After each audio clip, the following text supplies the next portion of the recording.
greatest MMA pioneers of all Abbott, time. man. You were a skilled martial artist, but you were kind of more of a fighter, just a dude who people up. You became the biggest star of the UFC. The UFC's first ever bona fide bad guy. Everyone respected / feared him. Period. Hank started a fight for no fucking reason. It was because he's drinking. He's drunk. Yeah. And he was drunk all the time. Some might call me an alcoholic. I call myself a funaholic. It was like the most alone I've ever felt in my life. That's him? I ain't died 5 look times the on the table. Holy shit. Damn. If you enjoy stories about legendary fighters, make sure to hit the like button and subscribe. Now let's step Shout out into to the world of Flashback David MMA, Abbott. man.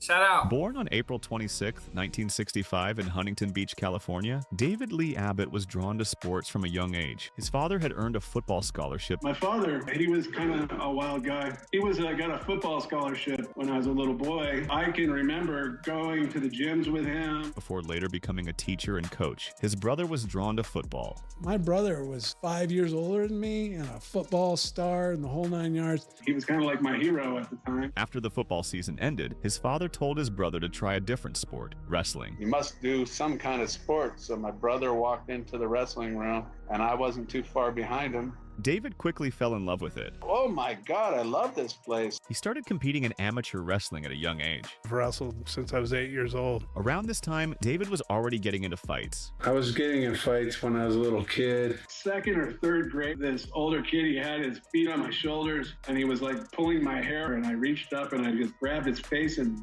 just mangled his face and ripped his face up with my hands. Fighting is my passion. Before high school, he was already drinking. 8th grade summer, started drinking beers. I scrounged up quarters from my dad's ashtrays to get beer, you know. He also played high school football, but wasn't drawn to it in the same way his brother was. Personality-wise, didn't really click with me. I was good. I didn't have the speed. He began his college career at Cypress College, where he earned junior All-American honors in wrestling. However, his dream of wrestling in the NCAA was shattered after a car crash. A dumb, drunk friend of mine drove into a light pole on my birthday. Leaving him without his 4 front teeth and with a leg injury that ended those ambitions. And I really wanted to wrestle NCAAs, and that really wasn't an option for me because of my knee. No one was interested in me. Years later, he graduated from Cal State Long Beach with a degree in history. There's not much you can do with history. Being a teacher, but I knew I didn't want to be. And all the little punk kids, I'll get in trouble for murdering one of these guys. While in college, he also trained in boxing. The whole time, as a young man, I wanted to box. My mother would never let me box. She's like, absolutely no way, because of CTE and Muhammad Ali, you're going to end up like that. At a house party, he met some guys who connected him with a boxing trainer. And they're like, dude. Muhammad Ali is the GOAT, though. What are you talking about? You got to sacrifice to become 101. I'm like, I always wanted to box. And they go, why don't you come up, see our place, but you can stay there. After trying it, he quickly realized he had a talent for it. He began training at Westminster Boxing Gym. Wanting to compete, he told his trainer, I said, hey, well, I want to fight. When's the next fight? And he goes, well, it's like in 6 weeks. And I go, all right. And in his first fight, he knocked out his opponent. It was there he met gym manager Noe fight Cruz, And he was the trainer for Carlos Palomino, who took him under his wing. and he said, that guy's got something you can't train. And he goes, I want to train him. So I started training with Noy. Abbott continued competing in boxing into his late 20s. Throughout college and beyond, he was involved in multiple street fights. I used to beat people up on the street. You know, I was raised right, but you crossed my path. It was on. Not me, but people that look like me. I used to go into bars, cause a ruckus, and kick some ass. These people that run around that I beat up, they all deserved it. They begged for it. The managers would say, you're 86th for life, meaning you're kicked out for life. Abbott was getting into fights almost every week and grew frustrated that there was no way to make a living from it. You don't understand. If they only had a fighting show with real fighting, not this boxing stuff. I need a real sport that's real fighting. I've boxed, I've wrestled. He said, I need real, it's something not real. real fighting like it is in the street. Until he saw an advert for UFC 1 in 1993 whilst working at a liquor store. I was looking through the Playboys and I saw an advertisement for Ultimate Fighting. He watched it with some friends and his father. So I invited my dad over and I said, hey man, you gotta check this Ultimate Fighting. I don't know if it's real or not. I suspect it's not. Gerard Perdot, whatever, kicked him in the face and his tooth went fine. I go, oh yes, this is real. From his late teens, he worked multiple jobs to pay his tuition. I worked Well, how old people say it's not real or something? college. I didn't get loans and that kind of stuff. However, one incident at the liquor store escalated into a fight where he badly injured a man, who later turned out to be a detective's son. And I was coming home from the liquor store, and this guy was beating his girlfriend up on the side of the corner. I was like, hey, you know, and they kind of broke it off, and she took off running. He's like, what the fuck are you looking at, motherfucker? I go, okay, you want to beg that bed? I'm going to give it to you. All hell broke loose. I beat up a cop's son. I got to stare at him in the courtroom, crying on the stand. What a pussy. The incident led to a 6-month jail sentence. I went in to do 180 days, and they kicked me out to probation, where I did a halfway house. And during the day, I could go to the boxing gym for 3 hours, as well as work. A friend hired him at his medical clothing manufacturing company. He then asked if he'd ever consider fighting in the UFC. My friend who worked for his dad at the medical clothing company goes, hey, you know that guy, Chemo, that works at the bar? He pointed out that Chemo Leopoldo, a bouncer he knew at the time, and Joe Son had already joined. I knew Joe Son from the boxing gym. He goes, they fought in that show. Abbott figured if they could do it, so could he. I go, why is that guy fighting in that show? Make it happen. He had his friend call Art Davie from UFC management. I was sitting in Art Davie's office when Dave Thomas, who was the guy that Tank keeps on talking about, got him into it. He called. Art had him on the speakerphone, and he says, I got this guy from Huntington Beach, and you know, he'll bench press 600 pounds, and he fights in construction yards. And I don't see anybody else benching over 600 pounds, running marathons. The fuck? I've done just about all straight the physical steel too. And Art was the one saying, what do you mean construction yards, right? And he says, yeah, he fights, you know, in construction yards, you know, down, you know, where the dirt area, we'll fight anywhere. You know, he says, so, what is he, like a pit fighter? Art Davie wasn't convinced. And Art's like, yeah. And then he goes, no, you don't understand. This guy is the real deal from the streets, man. Everybody knows who he is. And I said, so he's kind of like every which way but loose. He's Philo Beto and Tank Murdoch. He goes, yeah, he's a tank. And told Abbott there was an opponent waiting at the office. Tell him I got some guy that's like 6'8", 300 pounds that wants to fight him. We'll see you next week at this time. Abbott grabbed his bag and headed straight there, ready to fight. Walked in, sitting here like we are now, talking. Art Davie was hesitant, not wanting another Arthur wrestler on the Davie. roster. So we already got a wrestler. Where Arthur Davie at now, man? Where he at now? Severed. And I'm like, yeah, but he's not a fighter. But Abbott convinced him to give him a chance. I just got out of jail. I've been in 1,000 wrestling rooms. They're wrestling tough, but they're not fighters. Art, you can come up with something. He goes, let me think about it. And he goes, oh, by the way, what's in that bag? And I said, well, you said you had somebody that was like 6'8", 300 pounds that wanted to fight. And he goes, what? You'd fight somebody? And I goes, yeah, let him go to jail. What? You're just crazy, man. It was after that meeting that he earned the nickname Tank. So a week or two goes by, and he calls up and goes, hey, we need to see you again. We have an idea. They decided to call me Tank after the street fighting legend on Any Which Way But Loose. Tank Abbott, the real life Tank Murdoch. Sounds good to me. Art Davie said, so we can call him Tank. It was great for him. Yeah, it worked. That's crazy, man. If I can go in there and fight, not go to jail, I'm in heaven. In their mind, I was a thug from the streets. And just like that, the opportunity was set in Ooh, motion. them things fast though. What you talking That about? meeting earned him a shot at UFC 6. They gave me a one-sentence paper that says, David Abbott's going to be in the next show. While speaking with Dave Thomas, he secured a sponsor who sent Abbott to UFC 5 to see it for himself. Said, oh, you're going to be all set. You're going to have backstage passes. And I go, good, because I want to know what I want to do and the lay of the land, you know? I'm flying there and I'm like, oh, man, this is so cool. These people to do this for me. And they gave me like bags full of clothes. And they go, yeah, just try to get on TV, man, just so we can see our stuff. The night before the show, he went to a nearby bar, met a few people, and had some drinks. On the day of the event, he arrived at the show expecting backstage access, but was given a regular ticket. I'm like, hey, Art. He finally walked over. I go, what the fuck, dude? I go, you give me these paper tickets. I go, I can't see anything. I just want to walk around. And in the back of my mind, I wanted to get their clothes on camera. I was going to do like a cameo walk by, you know? Yeah. And he's like, oh, I don't tell you. You give me the shrug. And he walks off in his little tuxedo, and I'm steaming. After the event, Tank was furious. He went back to the bar for a few more drinks, then told his new friends there was a cocktail party with the fighters. You know what? I forgot. There's a cocktail party going on. And got them in. And we walked in. So I was drinking. It didn't take long before I started telling them that they were a bunch of pussies. He was drunk. You know, he's talking to Dan Severn. He's talking to Ken Shamrock. Hey, y'all told me to watch Dan Severn too. I ain't gonna lie. Y'all been spamming him in the comments just like y'all was spamming Tank Abbott. We finally here. But hey, now you guys lie on the ground. These are and that they didn't know how to fight. Legends, Jim Brown, the football player, was an announcer then. I think he came up in a fall. Jim Brown out there. Like, hey, calm down. Rest in peace to Jim Brown. I walked off about 5 feet, and he was like, hey, man. And I turned around and I zinged it at him like a Frisbee. Joking around, having fun, that's all. They pushed him out. And it was like, who is that guy? Art Davie called Tank's manager and told him he was banned from future UFC events. Art called him and said, hey, that guy is a maniac. He's not only allowed to fight in the show, he's not allowed to be at the show. No effing way. That guy, he's crazy. Yeah, I got kicked out before I was even in it.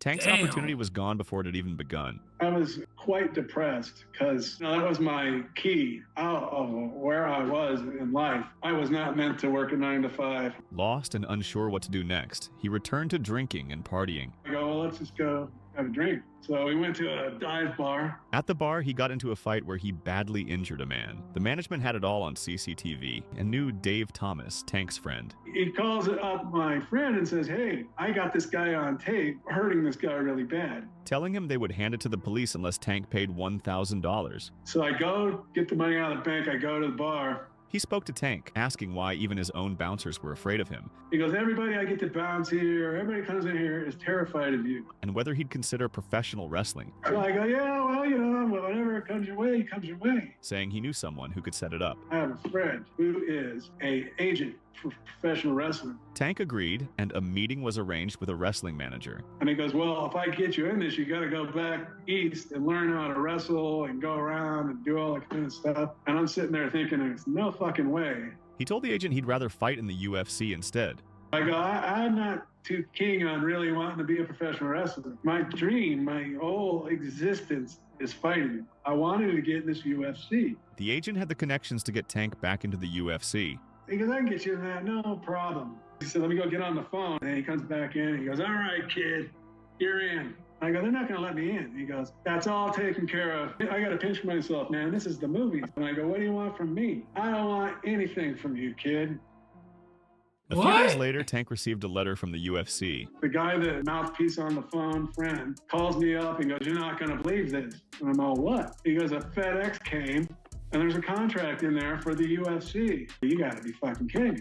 Before his first UFC fight, he went to a sports store to buy a pair of gloves he could wear in the cage. First of all, you're one of the very first guys, if not the first, to wear gloves. I knew, because I'd been in hundreds of street fights. I knew my hands would get hurt. You can't fight 3 times in one night without your hands getting busted up. Around that time, he and his friends Paul Herrera and Eddie Ruiz were driving around when they came across a leaflet for a jiu-jitsu gym. Curious, he decided to check it out, leading to his first encounter with jiu-jitsu specialist Alan Goes. Wanting to understand the discipline ahead of his UFC debut, he stepped onto the mat, but things quickly escalated, and after Goes attempted to put him in a submission, it led to a brief altercation. He finally got to an arm lock, and I raised my right hand up and made a fist like, you want me to fall down on his eyes got huge. No. No. After leaving the gym, Herrera and Ruiz helped him prepare as he got ready for his debut. How old were you with your first UFC fight? 30 years old. Abbott made an explosive debut at UFC 6 in July 1995. My name's Tank Abbott. I'm going to be the most athletic person that's ever stepped into the octagon. And here comes the Tank started at from 30. Huntington Beach, California. American heavyweight pit fighting champion, 7-0 in bare knuckle pit fights. And you had already had a bunch of street fights. 7-0 in bare knuckle pit fights. My first show, I believe I could have beat anybody in the world that day. He is David Tank Abbott. He knocked out 400-pound sumo wrestler John Matua in just 20 seconds. Oh, no, they gotta show us that, but you can't in just 20 seconds. I was David Abbott, went out and knocked out the Samoan, and Tank was born. When I mimicked him with my arms out, it was just a natural thing, and it was like bro, a they big gotta finger show to us all that, the bro. martial art people. Tank, that was a heck of a display of punching power. Cakewalk, baby. Do you really feel bad about that brutal knockout? I used to do that every night in a bar, man. Come on. He seized up like this. Bob Meyerowitz walked by and he's like, we got ourselves a star. He then defeated Paul Varlins in under 2 minutes to reach the final. In this little preview thing, he likes to take people down and tickle them. I just want to tickle his brain a little bit. You're taking out the 2 biggest men here at this UFC. Abbott had reached the final. On the other side of the bracket, Oleg Taktarov was set to face Patrick Smith in the semifinal. But before the fight, tensions boiled over backstage, with Patrick Smith attempting to intimidate Abbott, at one point even throwing a kick at his father's head. What? At my dad's head, trying to get me off my game. I said, I'm going to get you later. The situation was eventually diffused, and the second semifinal was set to go ahead. However, Patrick Smith was forced to withdraw due to illness, and Anthony Macias stepped in as a replacement. With both Macias and Taktarov managed by the same team, accusations followed that the fight was fixed in Taktarov's favor, especially after Macias winked at him before the bell. Is out there fighting Oleg Taktarov, winking at him. I didn't know if they were going to have sex in the octagon or not. He winked at him. Was the UFC rigged back in the day? Oh, hey, y'all let me know what y'all think in the comments. Tank is right with this, that Buddy Albin, who was a manager of Oleg Taktarov and Anthony Macias, that Anthony threw that fight to Oleg so he wouldn't get tired. It wasn't done by Semaphore. It was done by a manager. Taktarov advanced in under 10 seconds, so he won't get leaving tired. Abbott to face a relatively fresh opponent in the final. Tank faced Taktarov in the final. Your first fights, you were allowed to pull hair, hit the nuts. What? You could do anything until I came along. During the fight, Abbott began to fade after repeated guillotine choke attempts. And I pulled my head out, and he was laying there, and I'm like, what are you going to do now? While on the ground, he resorted to fish hooking. And then I reached down and fish hooked him and started banging his head on the floor. A move that would later be banned in future events. Tank is responsible. Hold on, what's that? Greater nigga. What? I never even seen that before. Fish hooking. Why they ban it though? What is part of fight? Hooked him and started banging his head on the floor. A move that would later be banned in future events. Tank is responsible for certain rules. He's the reason that I said you can't fish hook, because he's sticking his fingers in Oleg Taktarov's mouth, trying to pull his lips apart. After a grueling battle, Taktarov secured a rear naked choke, forcing Abbott to submit. Both men collapsed from exhaustion. And yet somehow Taktarov still being administered to. Even in defeat, Abbott's impact was immediate. Tank's got nothing to be ashamed of. He was tremendous. Great performance. I would have won that fight if Big John McCartney wouldn't have stuck his melon in between us and break us up. I stood him up one time because he's blowing snot bubbles on the chest of Oleg Taktarov. Okay, he's exhausted. he's corrupt and he's a crook. I think you have like a personal dispute with him, but I like Big John.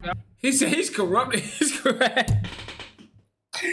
Dang, John, so I stood him up one time. Both of them was tied. Hey, that is crazy. That was your favorite referee, right? Let me know what y'all think in the comments. I live rent-free in Tank Abbott's head. Yeah.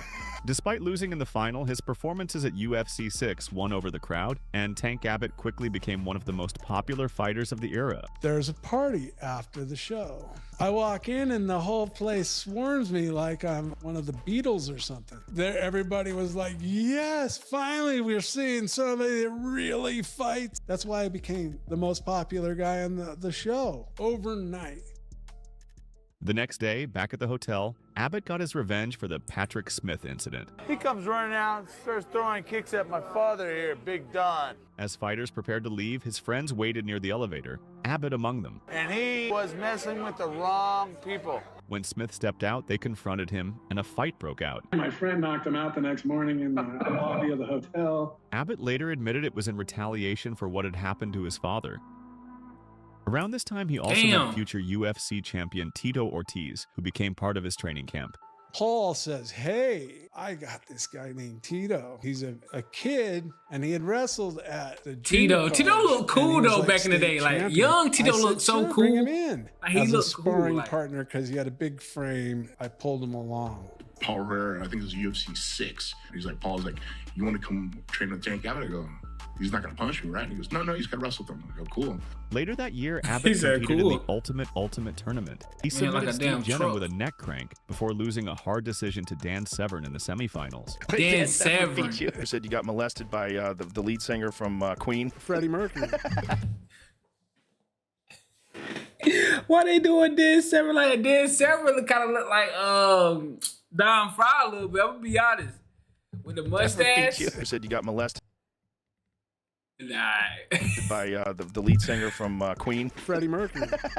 He was bitch slapping me. The performance cemented his reputation as a brutal heavyweight, capable of competing with elite wrestlers. You were a great guy to be around, man, because it was a goddamn party. You with your whole crew, they were all a bunch of psychos. It was just like being around like a lot of pit bulls. You were a skilled martial artist, but you were kind of more of a fighter, just a dude who fucks people up. You became the biggest star of the UFC, even without winning it. After the event at the after-party, Abbott was once again involved in a brawl. Oh! Some dumb bozo was sitting there making all my people mad, flipping them all off, and I swatted him upside the head, and he turned into the little bitch that he was, and he cowered, fell down. However, at the next event, UFC 8, Abbott wasn't competing. Instead, he was in Puerto Rico, cornering his friend Paul Herrera in the David vs. Goliath tournament. And Tank is there with his girlfriend and a couple people, Dave Thomas being his manager. As the night went on, Abbott became involved in an altercation What? with Alan Goes in the crowd. Dang, this nigga fight. He said, I'm fighting in bars. I'm fighting backstage. I'm fighting in the crowd. I'm fighting in the ring. Boxing ring. Man, don't matter. He throwing them things. We can fight anywhere. He don't care. Goliath tournament. And Tank is there Tank, with his wow. girlfriend and a couple people, Dave Thomas. He being said, I'm his knocking manager. everybody out. As the Where night went we on, at? Abbott became Sleep. involved in an altercation with Go Alan sleep. Goes in the crowd. Joe Moreira is fighting Paul Varlins. Then I'm coaching Joe. But I have Tank on the back of here talking shit. Finally, I got crazy. I go, what the fuck's going on here? Man, shut the fuck up. Alan Goes comes up afterwards. He starts mouthing off. I mean, he must have had too much alcohol or something. And I'm like, who do you think you're talking to? Then I sit down on the chair. Then Tank comes with a group of guys. Then my buddy Al, my buddy Daniel, go, be careful, Tank. So I popped him. UFC 8. Oh. Tank started a fight for no fucking reason. It didn't have to happen. He's drinking. He's drunk. Yeah. Forcing officials and management to step in and separate them. Tank attacked Alan. You know, he was drunk. I broke up the fight with Joe Hamilton. During the chaos, Elaine McCarthy, wife of referee John McCarthy, became involved while things were being broken up and exchanged words with Abbott's girlfriend. The situation escalated. Why she do comes that? running up and starts pointing her finger in my face and saying, get the hell out of here, I'll kill you. And that was when he threatened my wife and basically says, I'll fucking kill you. Which didn't sit well with her. First of all, why is your wife in the middle of grown men fighting? Y'all should know better than this, man. What is you doing, John McCartney? I blame you for that, John. That's your fault, John. You can't shout out. Supposed to have your wife in the middle of all this. You see Tank girlfriend, she probably in the back like, hey, let him do his thing. But your girl, she want to be in the middle. John. Elaine threatened to quit with John backing her. If we're not doing it together, then fucking I won't do it. It's no big deal. John's like telling Bob, I'm going to quit, and Elaine's going to quit. Putting the organization in a difficult position. My wife went to Bob Myers and says, I'm done. I'm not going to have people threaten my wife. As a result, SEG suspended Abbott. He was taken out of the UFC. He was put on hold.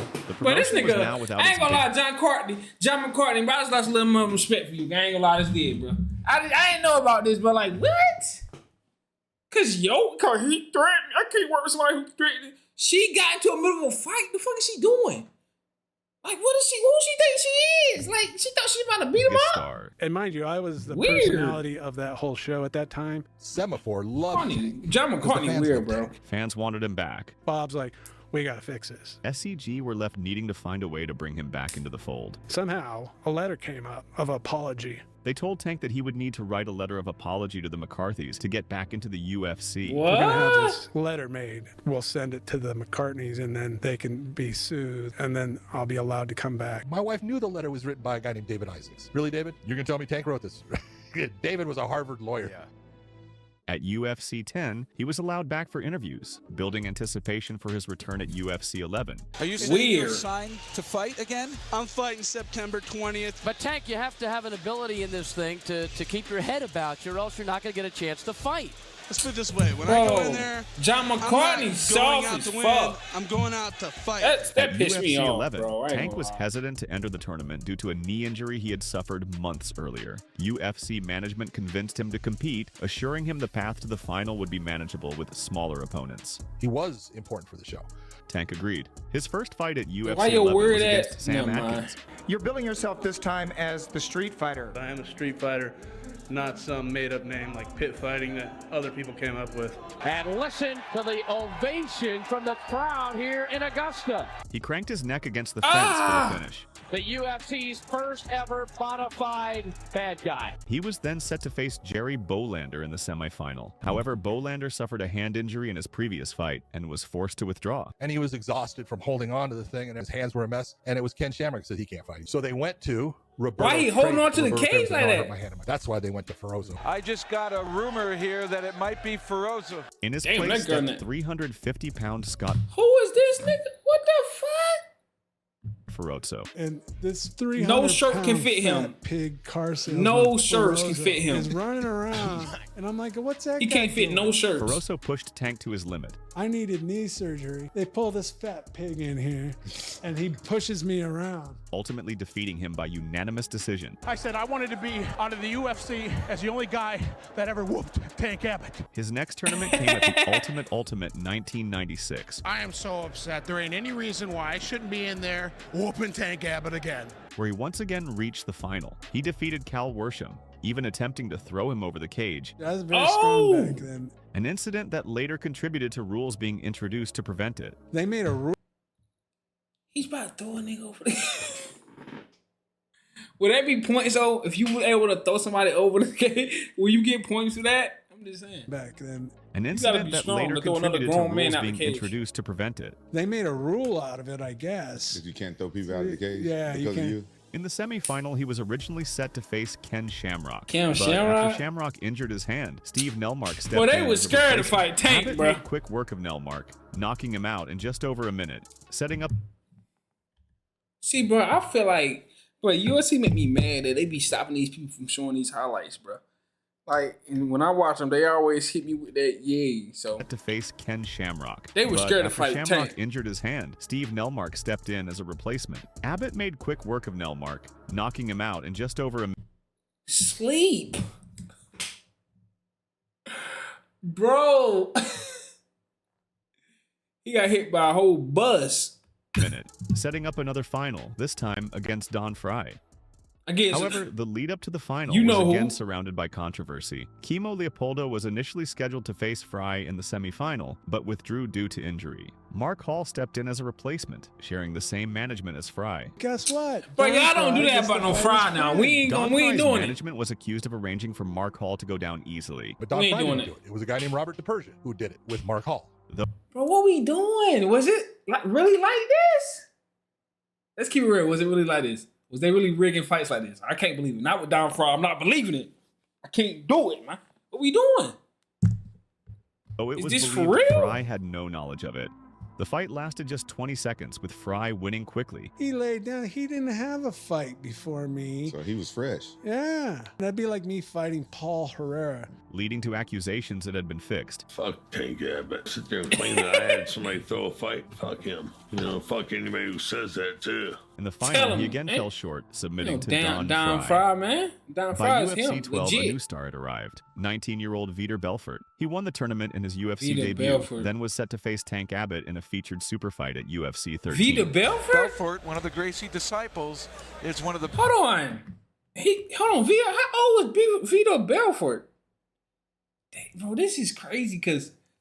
best jiu-jitsu fighters I've ever seen strike. He had some good hands, and be interested to see how he unfolds later. Before the fight, he underwent a medical exam with the UFC doctor. The doctor's name was Robert Istrico. I was sitting there with Istrico, and he says, Tank, I need to talk to you about your medicals. John, you want John to leave? You know, and he goes, I don't give a shit. Who warned him that if he didn't stop drinking, his body could shut down. This is saying that your liver is shutting down. He goes, you're drinking too much, and it's going to kill you. Tank goes, so you're telling me to stop drinking, stop party. And he goes, I'm telling you that if you don't, you're going to die. People would tell me, hey, man, you're going to kill yourself. He's not And I dead. go, no, not me. I was indestructible. And he goes, well, fuck that. I'm partying on. I don't give a shit. And he walked out.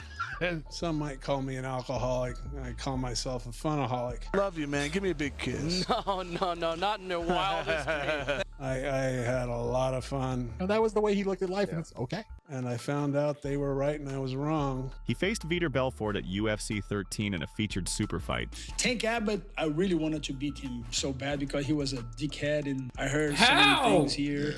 But was overwhelmed in just 52 seconds. Damn. After the fight at the after party, Tank and his friends got into an altercation with Vitor Belfort's team.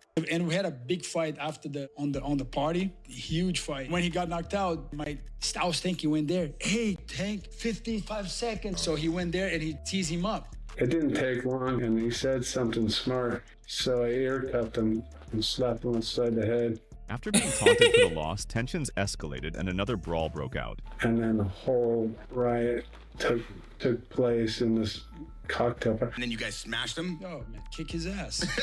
Oh my God. How come I never heard about this? Wait, I was not even in a fight. I was trying to hold my guys. Because I trained with Paul Herrera, and I never heard the stories. The squad. If I got my ass kicked, I ain't talking about it. No. That's all I'm saying. And I mean, ain't never heard the story. Sorry, Coach. You know, I never understood why you have a cocktail party with a bunch of fighters. Months later, Abbott Goofy received stuff. a last-minute UFC heavyweight title shot against champion Maurice Smith. Meyerowitz rings my walls and he says, hey, this is what's going on. Old Severn crosses his path. He went to Japan to fight. He goes, in 4 days, can you come out and fight for the title in Mississippi? I'm a warrior, man. You call me up against all odds, I'll show up. I'm a man of my word, and I'll fight. I don't care about the outcome. One man answered 86 the call. for life. David Chang Abbott fighting for 86 for life. He nearly pulled off the upset early, dropping Smith with a punch, but fatigue set in, and Smith finished him with leg kicks. Them damn leg always kicks. been anybody, anywhere, anytime, and you proved it again. I haven't been training, I've been partying. Two of my favorite things to do. Abbott rebounded with a win in Japan, then knocked out Hugo Duarte in the first round at UFC 17. Sleep them too. Around this time, his relationship with Tito Ortiz broke down, with Abbott accusing him of stealing $500 from his checkbook. Basically went into my truck after asking me to borrow $500 from me, and I didn't have it, and I said, sorry, if I had it, I'd give it to you. I got in a fight downtown HB. 3 skinheads jumped one of my buddies. I went to the house and I beat down the 3 skinheads. I went to jail for severe bodily harm, and I had to have an attorney, and it cost $1,500. I walk out and Tito's in my truck. He knew there was a checkbook in there. Damn, he wrote Tito! it out to his brother and cashed it the next day. Did you steal the money out of his glove compartment? I don't steal money. I'm not a thief. But it was for $500, and it was the day after he asked me for the money. At that point in time, I cut waves with him. The reason our relationship was dissolved completely, we go out partying, never asked anything from him ever. And I think you give me $1,500 so I can get an attorney so I can make sure that I don't go to fucking prison. Next day, I go, hey, Tank, can you give me that $1,500? He goes, hey, you're fucking dead. Go fuck yourself. All right, cool. You just lost one of your best training partners. Peace out. Never talked to him again. Health-wise, he drank a lot. Now, I don't know which story to believe, that he tried to take the 500 or he called him and said, ain't your daddy. I don't know. Y'all friends for a long, I know a lot don't know. of people's minds change. Let me know what y'all think in the comments. But you know what? At the end of the day, I don't have to hate on the guy. He's done these great things. He gave me an opportunity to fight in UFC. He got me that opportunity, and I was thankful for it. In his next fight, he lost to Pedro Hisso in Brazil, marking the end of his UFC run at the time. By late 1998, after several defeats and increasing pressure on the UFC to appear more professional, Tank Abbott stepped away from MMA. They were going to get rid of the UFC with John McCain. I was like, holy shit, they're going to get rid of the UFC. I got to live. Well, the early days, it was so loose, and you never knew when it was going to go away because it was already getting suspended from cable. You could only get it off DirecTV back then. This came amid growing legal and political pressure from Senator John McCain. John McCain allegedly was doing something for Bud Light, and Bud Light wanted boxing. The whole world was conspiring to keep MMA from flourishing back then. Absolutely. There's a funny video of Bob Arum talking about it. They're rolling around on the ground like homosexuals. I saw that, yes. They've watched it. It's horrible. Guys rolling around like homosexuals on the ground. I mean, it is not a sport that shows. He actually said that is crazy. I was laughing about that too. They were afraid it was going to turn into what it has turned into. The death of boxing almost. In 1999, Abbott got a chance to try professional wrestling. I hate that Bruce wrestling. Buffer helped get the ball rolling.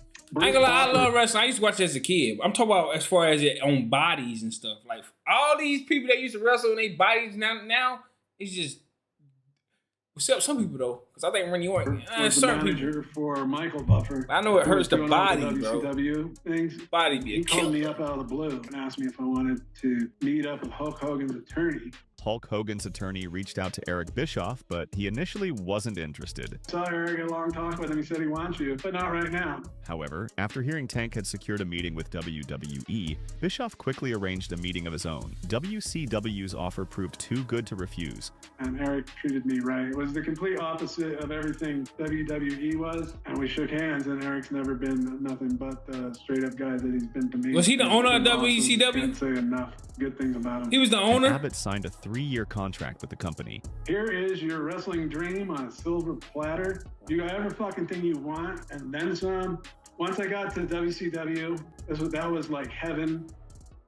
However, his run in the promotion was short-lived, lasting about a year with WWE buying out the promotion. During that time, he was even given creative freedom in a match. Bro, them big dogs gonna get you. I'm telling you, big dog gonna get you regardless, man. His friend Big Al, but took things too far, pulling a knife. They basically set me free and said, put your match together. Which did not sit well with management. They didn't like me pulling out my knife. After his time in the promotion came to an end, Abbott was once again left without direction. He pulled out a knife. What is wrong with Tank, man? This is a wrestling match, man. Struggling to figure out his next move, marking the beginning of a downward spiral. With his WCW contract still active after the promotion was taken over, Tank had no reason to return to work, as he was still being paid. I had money coming in and a whole bunch of time. I was like, what am I going to do now? And I go, I guess I'll just drink myself to death. Not consciously, but that's what you were doing. Extra partying hard. He continued drinking and partying until 2003. When his WCW contract ended, Dana White called him to see whether he wanted to come back to the UFC. And then the UFC wanted me to come back and fight for them. With the UFC in need of star power, I was in the throes of cirrhosis. Tank agreed to return, signing a 3-fight deal, but by then, he was in a bad way. My liver started failing when I went back to the UFC to do my comeback thing. He was sick, with his liver in poor condition. Basically, your liver is all scarred up with cirrhosis, and it doesn't cleanse your blood. That's when you start turning yellow, and you have toxins going through your brain. So I think that's when your liver was starting to fail. I don't really consider myself an alcoholic, but I guess my record would prove otherwise. We're bringing back a gentleman who's been sitting back, watching all these young guns, and to tell you the truth, he told me he's not very impressed. Tank Abbott, ladies and gentlemen! Who would you like to fight right now, Tank? Right now, you! You heard it here, folks, the return of one of the baddest men on the planet, Tank Abbott!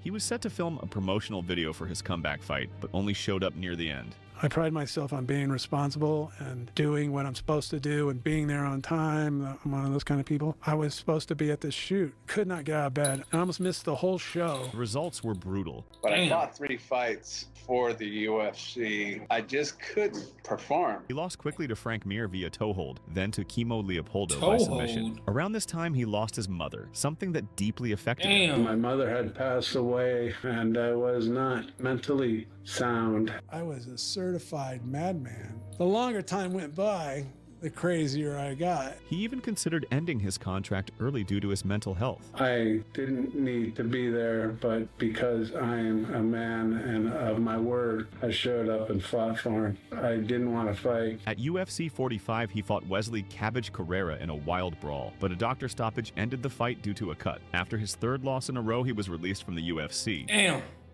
Abbott continued fighting across promotions worldwide. He knocked out Cabbage in a rematch in Hawaii, then lost in pride to Olympic judoka Hidehiko Yoshida. A 2006 Strikeforce fight ended with a KO loss to Paul Buentello. In England's Cage Rage promotion, he was stopped again. In 2008, he fought against Kimbo Slice. Right across the charm! The third one's a charm! Kimbo Slice wins the main event! He then won a fight over Mike Bork. He later faced former rival Scott Ferroso again in an unofficial backyard brawl. And so they called me up and go, hey, you want to do a backyard brawl in Ohio with this guy? I go, What? sure. I jumped on a plane, flew out there, and knocked the shit out of him. This time, Abbott got his revenge. Say, swear to God, this... Bro, I gotta do a reaction just off this video alone, bro. What? Where did that happen? I jumped on a plane, flew out there, and knocked the shit out of him. This time, Abbott got his revenge. I sent him to the hospital the first time, and he went again the second time because of his big mouth. Fatso got what he deserved. His last official fight came in 2013 at age 48, when he lost via TKO to Ruben Villarreal. That was my last fight. I came off of my hotel bed and walked into the octagon. His record closed at 10 wins and 15 losses. Damn. However, his biggest fight came in 2018.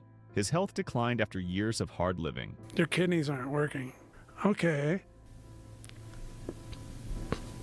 It was like the most alone I've ever felt in my life. He was rushed into surgery requiring a liver transplant and dialysis as his kidneys had failed. Getting pushed into this room with all these machines, it looks like the movies, and I'm like, wow. And to me, that's when I died. They needed a liver quickly, and the hospital was waiting for a donor. I guess I was in that room for 6 days on the machines, and they were waiting for a transplant. One came in, but his wife let another patient have it. Turned out somebody else was waiting for one also, and they were a better match. And my wife said, they're a better match. She's an angel. Woo! She is a hell of an angel, boy. I tell you what, shout out to his wife. Hey, wherever she at in the world, bro, we need more people like her. I tell you that right now, because I am not one of those people. But shout out to her. I swear to God. Bro, what? She a real one, though. I ain't gonna lie. She a real one. Hey, I wish I had a round of applause button for her. But, hey, they don't make them like her no more. She's an angel. I need to find a woman like her. Because you can tell she's just one of one. Because ain't no way. She said, let them have it. However, a miracle happened when another liver became available. This never happens. That'll hurt me. We got another one. We're going to go to surgery. In 2018, he underwent a liver transplant. I got a liver transplant and a kidney transplant. Holy shit. Yeah, and I died 5 times on the table. Holy shit. And survived multiple strokes during surgery. I had 5 strokes, too. So sometimes I struggle. It's hard. A life-threatening ordeal that he ultimately overcame. And I woke up. Today, Tank Abbott lives a quieter life with his family, far removed from the chaos that once defined him. I used to be like I hate to say it, narcissistic. Like I'm gonna conquer the world, and no, you can't mess with me. Now it doesn't matter. I didn't care. Now it's like, good for you, man. Go out and mow down. Isn't whatever. that a way better way to interface with life? Absolutely. I wish more people could learn that lesson. From bar brawler to one of the biggest stars of the early UFC, Yeah, well, I was the flagship of the whole company. his journey captured a raw and unfiltered era of the sport. Tank busted on everybody's radar because he was the first guy to get into the sport that was not sportsmanlike. Tank was the first guy ever. He would knock you out and not apologize for it. He would knock you out and then tease you about it. Tank was the first guy to create any level of controversy. That's coming from a bad guy goat. I mean, he helped lay the groundwork to get the sport where it is today. I mean, there's rules made because of him. You're one of the biggest UFC personalities. You were a flagship name. You were the face of the brand. In the years since, Abbott has written books reflecting on his life and career, offering a deeper Before look there into were the man rules. behind the persona. That's hard. Yes, it's a trilogy. I wrote a 900-page trilogy. Really? Yeah. And where can people get these books? They're on Amazon. He has also expressed regret over past comments, apologizing to Dana White for things he said while dealing with the effects of encephalopathy. With Dana, that is a dark place when you get ammonia in your blood. It's called encephalopathy. Despite everything, Abbott has spoken about his hope of one day being inducted into the UFC Hall of Fame. There's nothing more than I would want to be. The UFC ain't that forgiving, bud. Other than to be in the Hall of Fame and be an ambassador for the sport that gave me a life and a reason to live. I was a MMA fighter before there was MMA. Love him or hate It's him. a fact, man. Talk your talk, Tank, bro. But UFC ain't forgiving, bro. They gonna hate. They be like, nah, he was the. Put that man in the Hall of Fame, man. He created the sport, bro. Like, bro, it's crazy. I ain't gonna lie though, bro. They should have shown more of his knockouts though, because I know that first one that he sleep. He hit heavy-headed, man. I ain't gonna lie, man. I want to see more of his highlights. We actually gotta do but I don't know if they gonna swipe my channel. I don't know. But I'm gonna see if we can do a reaction to his actual highlights. But let me know in the comments y'all want to see that. But I'm gonna see how next video y'all already know what's gonna make.